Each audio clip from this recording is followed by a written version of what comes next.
Magandang buhay. For today's video guys, magtuturo tayo paano mag-highlight ng dating naka-bleach. Dahil ayaw ng ating client na i-bleach lahat ang buong hair niya, ang gusto niya lang ay magkaroon ng highlight para ma-blend doon sa dati niyang kulay. Sobrang black or dark yung kanyang roots, kaya for today, gagamit tayo ng 12% na oxidizing lotion. And then, be careful tayo sa pag-apply ng bleach. Yung mga dating naka-bleach na, hindi na natin dapat patatamaan ng product yon. Kasi pag once na natinamaan yan ng bleach ulit, possible mapuputol yan or mag-rubberize yan. Kaya ang gagawin natin, bi-bleach natin lang yung kung saan yung itim, and then doon sa dugtungan, hindi natin lalagyan ng bleach. Ayan. I-cover natin yan ng aluminum foil. Pag tinupi natin yung aluminum foil, tatakpan natin yung dating naka-bleach na para hindi siya malagyan. Pero dapat yung dugtungan, tatamaan din natin yan ng gamot para mawala yung black. Kasi pag once na hindi natin yan tinamaan yung dugtungan na yan, may iwan yung black sa gitna. So, kailangan tatamaan pero pa-fade yung paglagay ng product, manipis.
Ang target color ni Doktora is kulay pink.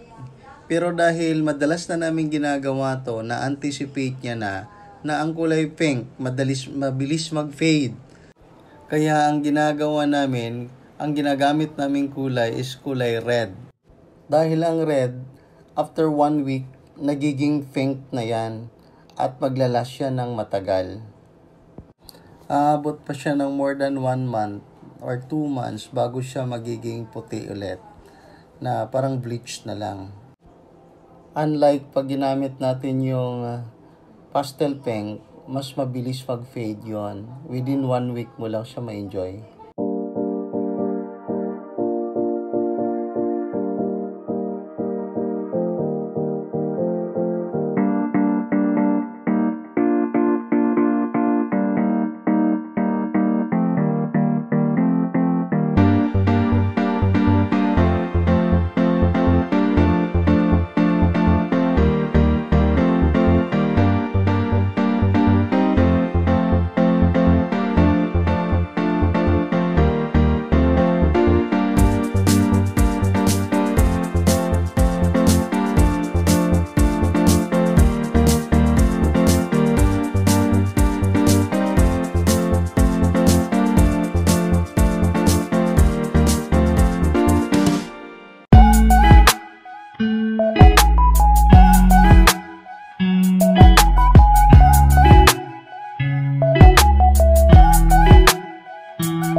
Ayan guys, sinabot kami ng 3 oras na nakababad. Check natin yung kulay. Ayan. Hindi pa siya ganun kaputi pero pwede na yan. Sa mga kulay red, kulay pink, hindi naman kailangan sobrang puting-puti sa bleach. Makuha na natin yung kulay.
Ayan, nagmukha ng ombre. So may request sa doktora, gusto niya stuffy green yung sa may bandang patilya. Kaya magtimpla tayo kakaunti lang kasi both side lang naman, kaunti lang yung kailangan product.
Ayan, no? Kulay red na.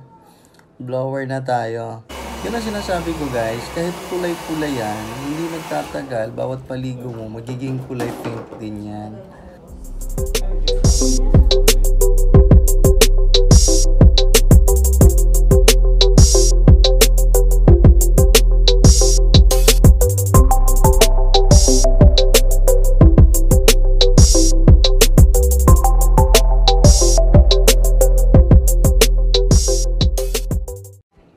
Ayan, no?